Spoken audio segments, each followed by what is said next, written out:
Welcome back to Ether Hour, everybody. I'm your host, Conrad Franz, joined as always by Dmitry Kalyagin, and a special guest today, somebody whose content I have followed since well before we started the World War Now podcast back in September 2022. So it's a real honor to be joined by Patrick Lancaster today, a frontline journalist, somebody that has been covering the war in Ukraine since pretty much when it began, somebody with a lot of experience in the region. He's been bringing some of my favorite reports that I've ever seen when it comes to this war, the footage.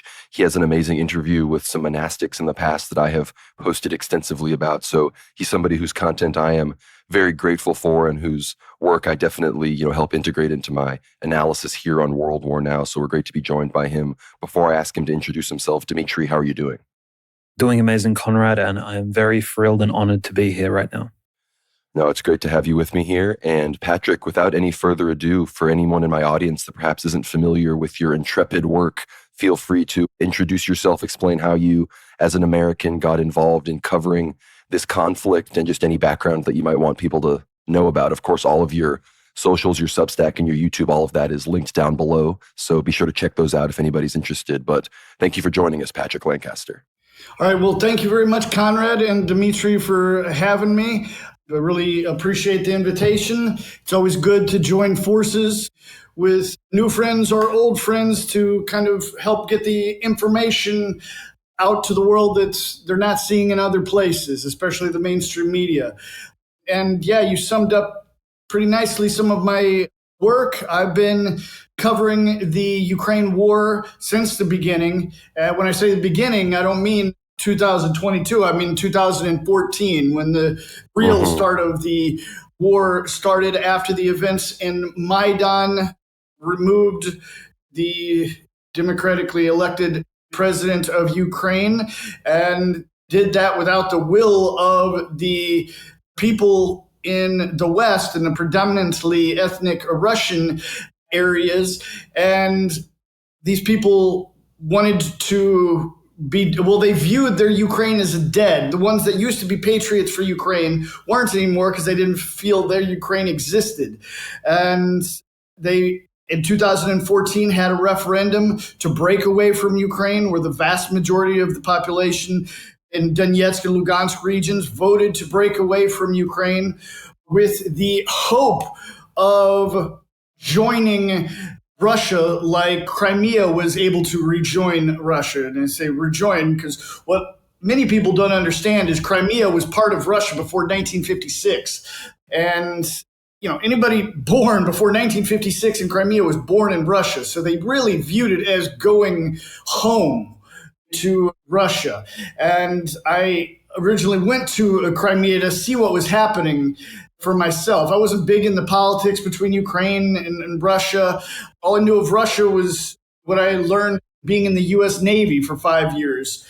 And so I went to Crimea and saw such a difference in what was being shown in the Western mainstream media, what was the real facts on the ground in Crimea. I saw people so happy that they were going to be able to return back to Russia, and people crying in the streets from happiness.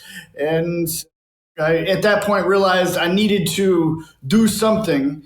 And so I started documenting things there and eventually moving on to Donetsk, because the situation in Donetsk developed when pro-Russian protesters were taking control of the government buildings, which led to a referendum in Donetsk and Lugansk. And I was there documenting what was happening with the referendums, or the votes that I referred to as breaking away from Ukraine. And they hoped, as I said, that Russia would take them in as well. Well, it took 8 years of war, but they finally got it to happen. And the fact is, the population of Donetsk and Lugansk was so happy to be joining Russia. There was 2 referendums, one in 2014 to break away from Ukraine, and then in 2022 to join Russia. No question that that's what the will of the people was. And people don't want to really look at their rights of self-determination. And I've been covering this war that came after these referendums, where Ukraine wasn't letting them break away, and this first 8-year war started between the rebel or anti-Ukraine government militias, whatever you want to call it.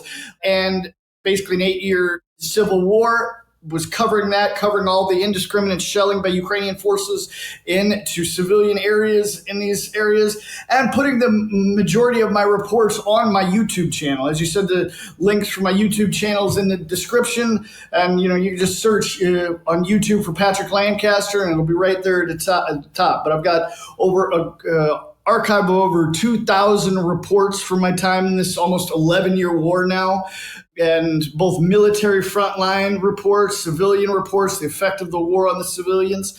And lately, since Russia has come into the war, I've been concentrating a lot more on the actual military frontline military actions, and basically going to every one of the intense battle fronts. Just in the last month and a half, I've been in, of course, the Kursk region, frontline positions of Russian forces, Belgorod frontline positions, Kharkov frontline positions, and Lugansk frontline positions.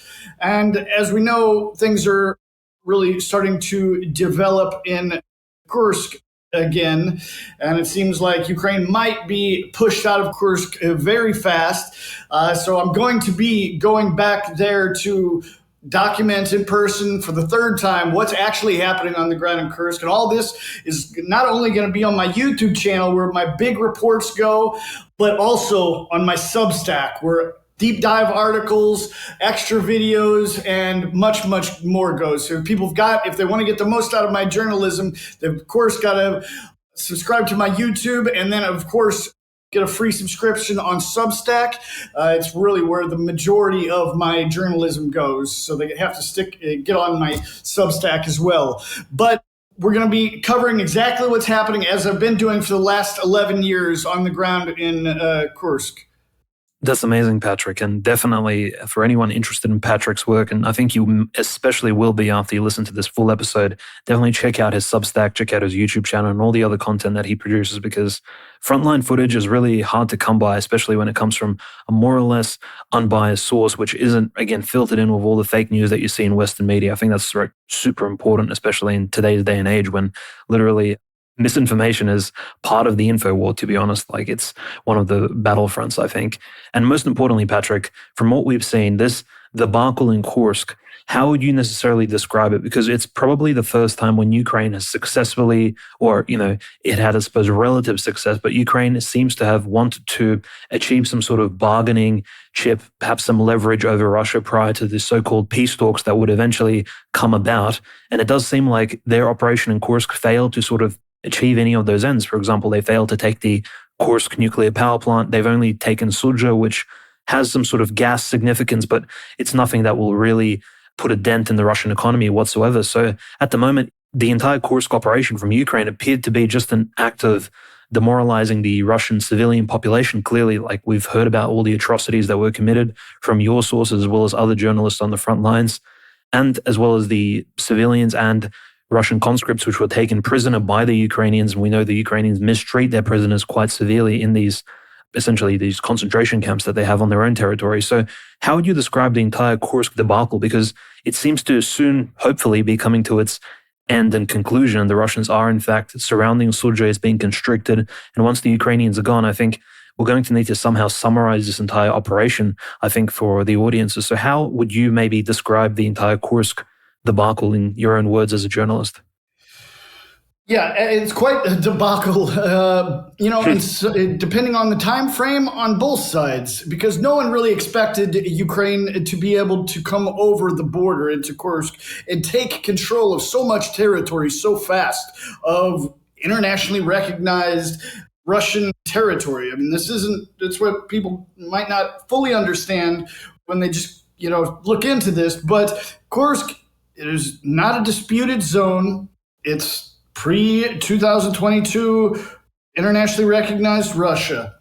And in August of last year, Ukrainian forces came across the border and took control of 1,500 estimated square kilometers of territory, just surprising a lot of people. And then right away, Russia regrouped and started to attack and pushed them back out. That started just a matter of days, if not weeks, after the initial invasion or incursion by Ukrainian forces. I showed up in Kursk about 10 days after Ukraine came across the border and began to see with my own eyes Russia pushing them out. I went with the storm groups or assault groups of Russian forces. I made it to about 300 meters from Ukrainian positions as these storm groups, as they call them, pushed them away and captured the positions. It's all on my YouTube channel. And that was in August. And from that point on, Russia continued to weekly take more and more territory from Ukrainian forces. And with that territory they were taking back, more and more horrible stories coming. The first I documented was a man who was trying to evacuate his family the first day Ukrainian forces came across the border. And they had two vehicles, and he was trying to evacuate his pregnant wife, their 2-year-old son, and his wife's mother. So he went into the car in front of their little caravan, you could say, of them, their family just trying to escape. And he thought it would be best to put his family in the second car behind him. So if there was any mines in the road or any type of military action that happened, maybe he would get hit first and his family would be safe. That's what he told me. That's what his mindset was. And unfortunately, that did not happen. He told me as they were driving down the road, trying to escape, as the war was happening around them, they came up on a Ukrainian soldier that as soon as the soldiers saw their civilian vehicles, started firing. And they came within 2 meters of his face, and he saw his eyes, and he knows that soldiers saw that they were civilians, and he continued on firing. The bullets came so close to him, one of the bullets went through the brim of his hat and several parts of his car. And as soon as he got past, he thought they were okay. And then they came across, they came around this bend right afterwards, just out of reach of the soldiers, and kept going a little more. And noticed his family was slowing down, so he was waving for them to come faster, come faster. And then they started coming and didn't stop and hit the back of his car. And at that point, he said he knew something was wrong. So he jumped out, opened up his wife's door, and saw her slumped over, their 2-year-old. And she had bullet holes in her. And he picked her up, put her in the back seat. They raced to the hospital, glass breaking, bullets flying, shells flying, and went into the hospital. The doctors tried to save her life. He even tried to give her CPR and massage her heart back to life, as he said. And unfortunately, he wasn't able to, and his wife and unborn child died. And he couldn't, the fighting was so heavy, he wasn't able to take her body with him as they were evacuated. And I still to this day don't know if he's had a chance to recover his wife's body. But that's just one of the horrible stories that are out there, the war crimes by Ukrainian forces. Another instance is just last month when I was in Kursk and went to a village that had just been taken back control by Russian forces from Ukrainian forces days prior. And there was talk of civilian casualties and dead civilians. So I went with the Russian forces through the fields under Ukrainian kamikaze patrols and went to this village that was almost completely destroyed. And we found a couple bomb shelters. The first, basements basically.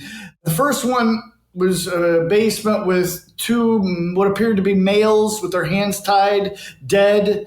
They'd been there for a while, but clearly during the time that Ukraine controlled the territory. At that point, it was unclear to me exactly how they had died, whether they shot, hit by shrapnel, or what exactly, because their bodies were fairly moldy. And they appeared to have been placed there. So it wasn't clear whether their hands were tied before, pre or post-mortem. So that first, location of finding the civilian bodies was a little bit unclear, but it became more and more clear as I got to the second location, where at first we were under the impression that there was dead soldiers down in this second basement. And then the Russian soldiers went down and said, oh, there's civilians. And at that point, the basement was a little bit deeper than the other one had been, so it stayed kind of warm with the warmth of the earth, you could say, and the smell was just horrible. So I donned a gas mask and went down, and as soon as we went down the stairs, the first body was laying across the stairs, maybe two more at the bottom of the stairs. It was hard to tell because obviously there had been an explosion, what appeared to be a grenade possibly that was thrown down the stairs, because it's not like, a mortar would hit down the stairs. So it appeared to be a purposeful event that happened. Someone during the time of that area was controlled by Ukrainian soldiers, threw a grenade down in this bomb shelter basement that civilians appeared to have been hiding in. And of course, you would assume this most logical thing of someone doing this horrible act would have been Ukrainian soldiers, because they were controlling the area at the time. And at the bottom of the stairs, there was bits and pieces of bodies. It was just more like a body stew with the rotting flesh and the destroyed flesh. It was hard to say exactly how many bodies, and there was even a dead dog down there. But as we got farther to the back of the shelter, we found two dead elderly women and elderly man. And we were the first on the scene. I was there with the Russian forces while they were finding this and starting to understand a little bit of what happened. Yeah, just horrible situation. There's many stories like this, but these are the ones that I saw myself and talked to actual witnesses. And now, as we know, Russia is pushing them even more. So a month ago when I was there, it was reported that under 400 square kilometers were just left of Ukrainian-controlled territory. And now the Russians are pushing more and more and there's even been reports, at least yesterday, of a 1 kilometer corridor where the Ukrainians could still escape. And now there's reports that they've actually been cut off and surrounded. So I'm going to be going very soon to Kursk, as I said, to document on the front line positions what's really happening, because there's so much fog of war going on. It's hard to understand what is an exaggeration, what's the fact on both sides. So there's no other English-speaking independent journalists doing reports in Kursk this whole time, at least on the Russian-controlled side. So I'm going to get back there as soon as possible and start reporting more on the situation. And I'm a totally independent crowdfunded journalist. I make it a point, even though I do the shows with different channels and things, I make it a point to never take any funding for any of my appearances or anything like that. I only get funded by my viewers, because I only want to be reporting to my viewers and answer to my viewers. And that's what I'm going to continue to do. So I think one of the links in the description is also a link that people can support my work financially with donations. But I'm going to, as I said, get back to Kursk and start showing exactly what the situation is. Now, from my contacts on the ground, I've heard that it might be a matter of days to weeks, that has been reported by the Western mainstream media, when Ukraine is going to finally be totally pushed out of Kursk. And things are changing day by day. And as far as the military aid goes, which probably had a big factor, the lack of military aid from the United States played a big factor in this newest development. Trump now says that, at least it's being reported by the Bild publication in Germany, that military aid from the United States is not going to resume to Ukraine until Zelensky leaves office. And they're reporting that's what Trump said.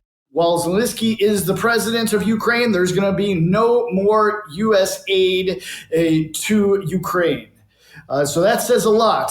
So we can expect that Zelensky, if this is the truth, this is really what is being reported accurately by the Bild, then we can expect Zelensky to be leaving fairly soon, I think. That's amazing news, Patrick. And of course, we all hope that finally Kursk, the people of Kursk will be liberated, the land will return back to the people, and people can start finally returning back to their homes, their farms. Kursk, of course, has a lot of farmland. A lot of that is now temporarily occupied and literally turned into a war zone. Completely, of course, unexpected, literally war crimes everywhere. So it's good that people are actually reporting on it from the front lines. And there will be, I think, a lot more stories like the ones you described to us just now. And of course, one of the most pertinent subjects, I suppose, of the entire special military operation, as Putin himself described on the 24th of February 2022, when the entire special operation began, he did mention that one of the goals of the operation was denazification of Ukraine, essentially removing the Banderite radical elements from Ukrainian leadership, from the Ukrainian military. Of course, this deeply ties into demilitarization of Ukraine, right? De-radicalization of it. And we know Ukraine today, it has hundreds of streets named after Stepan Bandera, even probably hundreds more named after Ivan Mazepa, the 18th century version of Stepan Bandera. The radicalization of the Ukrainian youth has been ongoing for literally decades at this point, almost 3 decades. And of course, this preparation has led to the creation of these radical, at first they seem to be just radical organizations and groups within Ukraine, but now they've turned into militarized structures such as the infamous Azov Battalion. And of course, in 2014 to 17, there was a Tornado group. Kraken, of course, is active. Right Sector is very active in the Kharkovskaya Oblast. As we know today, unfortunately, a lot of people in Kharkov are suffering under their oppression, and groups such as Aidar as well, which are very infamous, I think, in the Donetskaya Oblast, as Patrick, you probably know very well. And I guess the question would be, Patrick, have you ever interacted or interviewed or seen people belonging to these groups, maybe even in Russian, maybe you've seen them pass by as prisoners of war, for example, because a lot of them have been taken prisoner over the last SMO period and even prior to that, because they've been fighting against the people of Donbass, Donetsk, Lugansk from the very beginning, especially these very radical elements. What do you know about the so-called neo-Nazi Banderites? Because they seem to be a major elite element of the Ukrainian armed forces, at least. And their numbers don't seem to really be dwindling because, again, the radicalization, the propaganda of Ukraine keeps essentially promoting and getting young people to keep joining these particular ranks. Yeah, sure, most of the elites have probably been killed in Mariupol or Avdiivka or maybe even Bakhmut, but it does seem like the organizations, they still exist in Ukraine, and the goal of denazification still definitely hasn't been fulfilled and, of course, reached. So what is your experience with these groups? Are they real? Of course, this isn't a myth. We've all seen the photographs, footage. These groups are abundant in Ukraine. What can you tell us about them?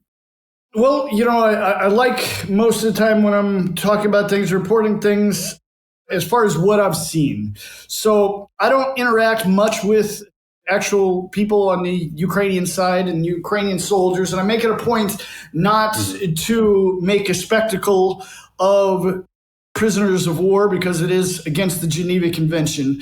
But what I can tell you about the things that I've seen, I'd say more often than not, when going to a Ukrainian military position that had just been taken over by Russian forces, which often happens, as far as me getting to these new positions right after they'd been taken, Ukrainian soldiers have been kicked out or killed.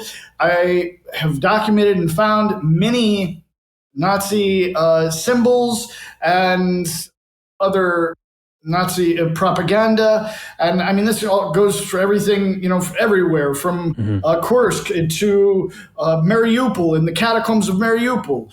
And I'd say one of the things that really sticks out in my mind, it was one of the most horrible things for me in this war, is when I found a woman in the basement of school number 25 in Mariupol during the heat just of the fighting, after Russian forces had just the day before kicked Ukrainian soldiers, the Azov's battalion, out of this last street, because in Mariupol it was just going street by street, the front line was moving. And I went down in this basement and found destroyed Ukrainian military or weapons, uniforms, chevrons, and unfortunately found a woman that was obviously tortured, killed, raped, and had a swastika burned or cut on her stomach. And it was really horrible scene. Young woman, not sure exactly how old, but she had a bag put over her head. and was, clearly tortured and raped and killed. So, yeah, I mean, there's no, for people that say there's no Nazis in Ukraine, that's just not the case. I mean, how many there are, if it's, overwhelming the government or something, I can't necessarily say. But the fact is, there's a problem in Ukraine for sure. Yeah, I mean, I remember when you brought us that report, Patrick, that was some really harrowing stuff. So I both applaud you for bringing that to the public light, and I pray that you're not too shook up by these sorts of things. I hope that God is, protecting you in all those sorts of ways, of course. But talking about some of the other places in the front that you have been besides just Kursk, I know you've been to pretty much everywhere where fighting has been going on. Obviously, Donetsk and Luhansk were the hot spots before 2022. And of course, Luhansk is the most controlled by Russian forces these days, and Donetsk has really been getting close to total liberation from the Ukrainian side. So my question to you at this point, I guess, is what is going on at these other front lines? Does it seem that the push is sort of equal in these other regions? I know Donetsk is sort of the hot spot. And then with that in mind, I've always been very curious about how the military-civilian administration is handling things right now, especially in places like Kherson, where we know that the Russian forces were forced to withdraw from Kherson city and were able to evacuate upwards of 70,000 Russian civilians, thankfully, hopefully protecting them from potential fates like the one you just described to us in Mariupol. So anything that's interesting that you would like to let us know about Kherson, Zaporozhye, Donetsk, Luhansk, obviously we would love to hear the latest, as well as kind of how, are people able from the Ukrainian side to flee to the Russian side if they want to? How are people that are living on the Russian side that maybe their homes or something are somewhere else, perhaps in the war zone? How are these people faring? How are these people surviving? And sort of what are their thoughts on the conflict now that we're so many years into it? Yeah, there's movement on the other front lines. As we said, I've been to the other front lines actively reporting often in them. And I was just in the Belgrade and Kharkov region not long ago. And the situation in the Kharkov region, which again is not a region that is considered part of Russia by Russian law. Russia's making no claims legally on the Kharkov region, but Russia is controlling part of the Kharkov region. And you can think maybe this has something to do with possible future negotiations. Because as Putin says, these four regions, Donetsk, Zaporozhye, Kherson, and Lugansk, are not going to be negotiated with. Russia says they're Russia, and that's how it's going to stay. Now, is Russia going to be willing to negotiate with territories in Kharkov that they control? Because they are making movement in the last months.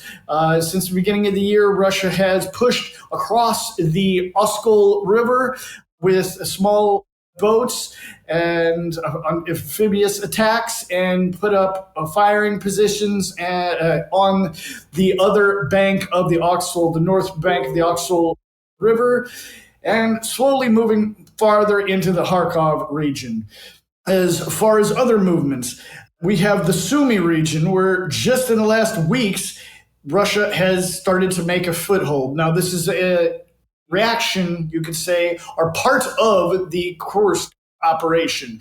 Because when the Ukrainian forces came across Kursk, as we said, took 1,500 square kilometers, Russia basically trimmed off the top, trimmed off the bottom. But what happened, instead of just trimming it off and stopping at the border where they had stopped before, they went past and went into the Sumy region and took a couple of villages there. And it was first announced by Putin on the 20th of February, and of course denied by Ukrainian forces and Ukrainian media until just days ago, when they finally admitted that, okay, yes, Russia is in the Sumy region and has control of some territory. So right now, there is two regions of Ukraine that Russia doesn't claim as part of Russia that have Russian soldiers on them. That's Sumy and in the Kharkov region. Now, maybe those are going to be used tactically in negotiations later, but as far as the four main regions of the war zone, the movement in Lugansk has very little, you could say, because it's just about 1% that's still controlled by Ukrainian forces, Belgorovka. And that is a Western little tip that the Ukrainian forces have very heavy fortifications in. I was there several weeks ago and documenting, what was happening there and the intense battles and the intense usage of drones, kamikaze drones. Several times had drones above me and really intense. I literally saw a Russian drone get hit, or a Russian tank get hit by a Ukrainian kamikaze drone, and the tank kept going, didn't even phase him. It was pretty interesting. Now, there are rumors that is moving little bit at a time, that front line, closer and closer towards the city. As far as the Donetsk region, just yesterday there was another village announced by the Minister of Defense of Russia, Constantinople, taken control of by Russian forces. And that's right along the border of Donetsk and Zaporozhye region. And as far as down south in the Kherson and Zaporozhye region, days ago, the governor of the Kherson region made a statement in an interview to Russian media that Russia had taken control of all of the islands on the Dnieper River. And that is definitely movement in itself, because this river, the Zaporozhye and Kherson region are split geographically. The front line is a geographic river and riverbed. And it's been changing as the war goes on. Because almost 2 years ago now, the dam on the river was destroyed and huge floods went on, and then the lowering of the river. So there's a lot of the area that's just unusable in a riverbed, a reservoir bed. And many islands and different things that were going back and forth. But now it's been announced, as I said, by the governor of Kherson, that Russia controls it all. Now, when is Russia going to go across into the Kherson and Zaporozhye region farther? It's hard to say, because it's going to be a big feat. But if the United States doesn't supply any weapons to Ukraine, it's going to get easier for Russia to do it for sure. And that's what was probably going to bring peace faster. At least that's what the Russian soldiers have to say about it. When I asked them, what do they think about Trump saying he's going to bring peace? They said, well, I hope he does. Everybody wants peace. People want to stop killing each other. I mean, all of these soldiers, regardless Russian or Ukrainian, they're someone's son, father, brother. So everyone wants people to stop dying. And hopefully that does happen soon.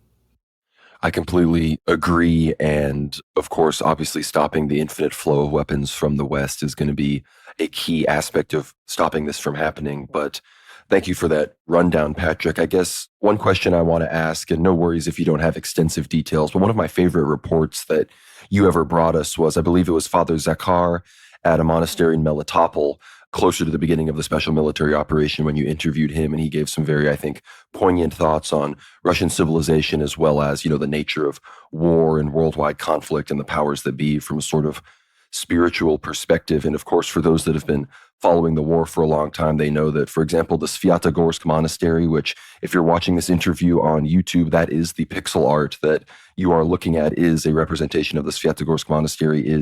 It's pretty much been on the front lines in northern Donetsk for the entirety of this special military operation as it's been ongoing.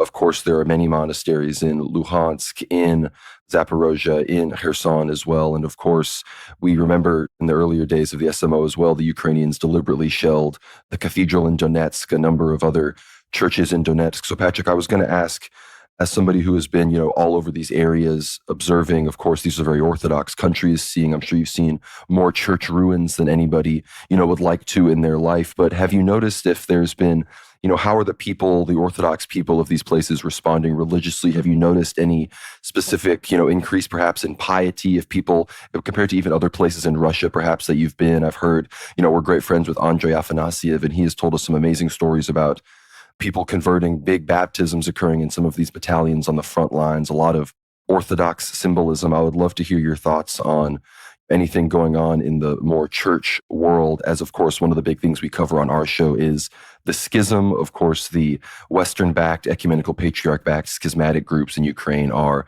of course, on the Ukrainian side of the front line, stealing churches, persecuting the canonical Orthodox Christians there under Metropolitan Onufri. So if you have any insights into, that Orthodox world for our Orthodox audience here, I would love to hear it.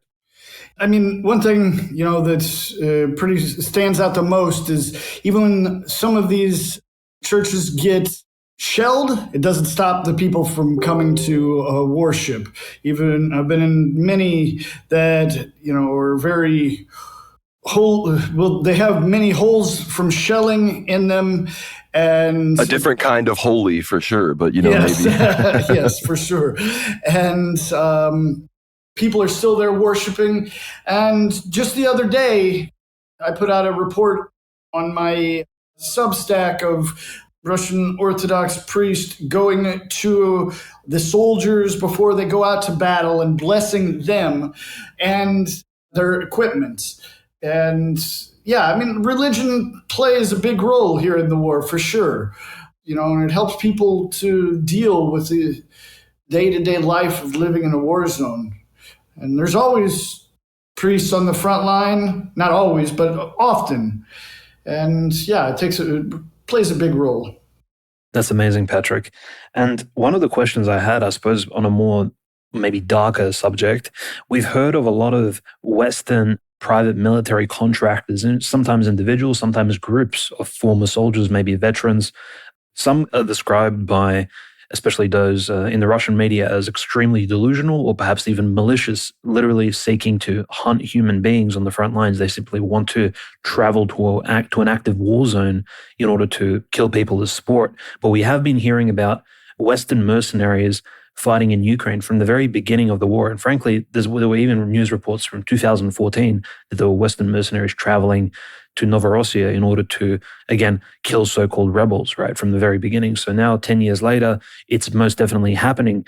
Have you heard, maybe the Russians on the front lines perhaps have been telling you, who are these Western mercenaries? Are they majority from Commonwealth countries, for example, the UK, New Zealand, Canada, Australia, or maybe Americans, or perhaps they're Polacks or people from the Baltics?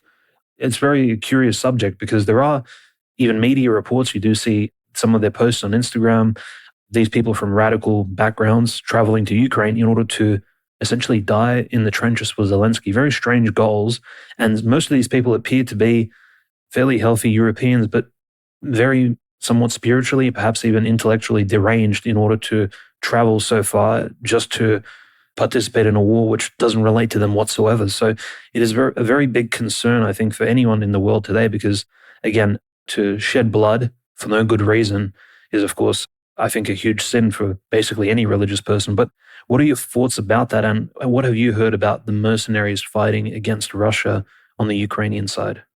Yeah, well, there's no doubt that there are foreign fighters fighting for Ukraine, enormous amounts of them.